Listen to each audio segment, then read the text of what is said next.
So after crashing out of the Europa League on Thursday, Manchester United get the win and we're off to Wembley for the second time this season against Manchester City. In the first time in 152 years, it's a Manchester United derby in the FA Cup final. And that's just incredible, to be honest. What a game that was. I was quite close to my predictions. My voice is going, and honestly, I'm just so happy that United have won this game. I mean, the possibility of winning another trophy this season is absolutely outstanding. And 3rd of June, mark your calendars, because what a game that was. And United now, next step, beating Manchester City at Wembley. It's going to be a tough game, but I'm 100% sure that Erik ten Hag will get us over the line. He did it today. The players did it today. And I'm just so happy that Manchester United are actually through now, and the final is on, baby.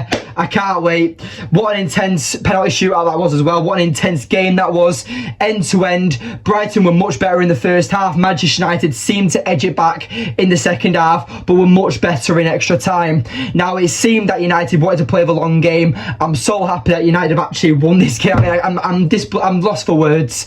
But first of all, credit to Brighton, to be honest. Credit to Brighton. I mean, they played right till the end. Unlucky for Solly March. Not really, actually. I just don't know what to say, right? But anyway, it's a tactical match reaction. So yeah, let's just talk about what actually happened. So first half, Brighton with a much more dominant side, and Manchester United seemed to suit better going on the counter attack. We looked more dangerous on the counter attack, but in the second half, it seemed that we did like an Uno reverse card almost. Like United were the more aggressors and Brighton set up for the counter attack, and it was just so intense end to end. I really can't declare who my man of the match was, but I think I've got a good idea who it is, so stay tuned for the match ratings. But I'd say for the overall man of the match, Caicedo. I mean, he's absolutely brilliant, and United, if we can, sign him up in the summer, because he was absolutely outstanding today. He's been outstanding for Brighton all season, and for me, I think that he's an absolute... I need a drink of water, but anyway, my voice is completely gone.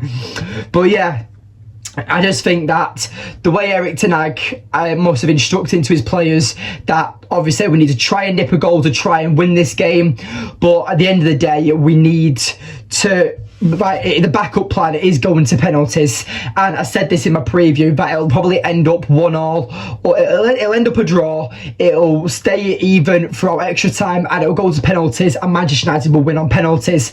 That's what I said in my preview. If you don't believe me, check my Twitter. I've been posting about it. My initial reaction, or my prediction, should I say, was 1-1 for the teams, and United to win 5-3 on penalties. Obviously, it was 7-6 to United on penalties. But you've got to give me a point. That was really close.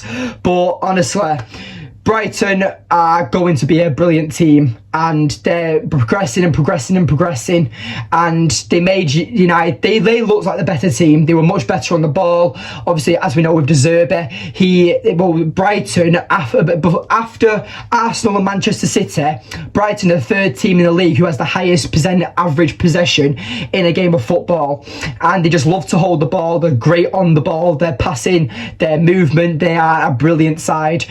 But sometimes quality does come down to the final race, to the final sprint. And Manchester United could bring on the likes of Jadon Sancho, Fred, Sabitzer, Weghorst. These players who are, yes, whether you like them or not, they're still brilliant footballers. And whether we criticise them, whether we love them, these players will probably get into any Premier League side under the top 4 or under initial top 6. But I feel like Jadon Sancho gets in any other team in the block after the top 6. Anyone else, I'm just lost for words, and I'm treating like we've won the final already. But honestly, this is what football is all about. These are the moments that we remember. These are the moments that we love, and I'm just, like I said, I'm just very happy that Manchester United have won this game. But yeah, for me, I'm going to give you my match ratings right now. But first of all, I'm just going to mention that Erik ten Hag, you played it risky today. Starting Luke Shaw, starting Rashford, starting Martial, starting Eriksen. we've got injuries, and Erik ten Hag took a massive risk today by playing them players. But at the end of the day, it's paid off. And, you know, as a manager, sometimes you've got to take risks. And, yeah, I just want to take my hat off to Erik ten Hag for my voice is completely gone. But with this game, it's just been brilliant. That's all I can say. It was intense from start to finish. Brighton, like I said, they were the much better side. But again, sometimes, like I said, it's got to be down to the quality.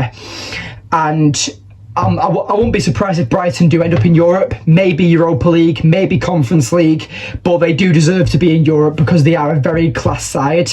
And the thing is about Brighton is that their development of young players has been brilliant for years, for the last probably 3 to 4 years, maybe even longer. But now they're starting to get in the European spots. Now they're starting to become an actual threat. And for me, like top teams like United, Spurs, like Chelsea, all these teams who are targeting their younger players and take them on and play them and make them play for a bigger team.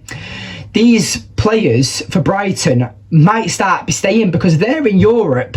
They've then got something to hold on to. They're not that small mid-table club anymore that have brilliant players and then get taken by bigger clubs.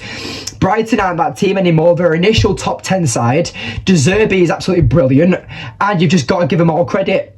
But for me, like I said, match ratings begins now.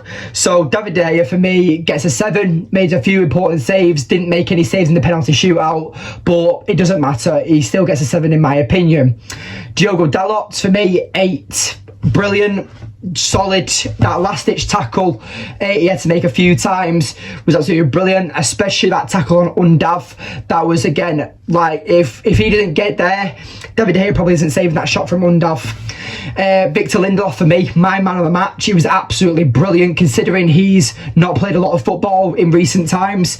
He was solid, and I really hope Victor Lindelof stays. I know he's a very ambitious centre-back, and he probably knows that if he's 4th choice centre-back, he will probably move on and find a better club or a different club, because Lindelof can get into a lot of starting 11s, in my opinion, in Europe and the Premier League. My voice is completely gone. Luke Shaw, for me, also 8. Brilliant, and yeah, just brilliant, Luke Shaw. I think Luke Shaw and Lindelof are both my contenders for man of the match, but Lindelof for me just stood out more than Luke Shaw. Malacia, for me, gets a 7. Casemiro, 7. Bruno Fernandes, 8. I really don't know what to rate these players, to be honest. I might even give them 10s. I don't know. Lindelof gets a 9. I don't even know if I give him a rating. I've completely lost my head. But anyway, everyone's brilliant, but I'm going to keep carry on my ratings. Eriksen, 7. I've already said Bruno gets an 8. Sancho, he came on as a substitution. I don't know what I'm doing right now. But Sancho, for me, gets a 7. He was a very good impact off the bench, especially in extra time. Martial, 7. Rashford didn't perform well today, in my opinion. He looked very sluggish, but again, we win the game. He seemed like a threat as the game went on, but in the first half and towards the end of the second half, he wasn't very good. And for me, he still looks injured, and I just hope that we don't overplay him and he gets a really crucial and long-term injury. Fred, for me, gets a 7. I felt like, again, another instant impact. The pressing was brilliant. Vuvekor, same for him, gets a 7, 8, whatever you want to give him, to be honest. They've all played brilliant today. And for me, like I said, Brighton seemed like the better team. They were the more threatening team. But again, like I said, it comes down to quality at the end of the day. And there's just the way United played. I'm just very, very happy that we won this game. And yeah, I forgot Wan-Bissaka as well. Wan-Bissaka, brilliant. He gets an 8 as well. I just don't know what to rate him, to be honest. It's a very unprofessional video. But anyway, thank you for watching. Please don't forget to like, subscribe, comment and share. And up the Reds. I'm just so happy that United have won this game. And yeah, on to Wembley, the 3rd of June for the final against Manchester City. Thank you for watching, and I'll see you in the next one. Goodbye.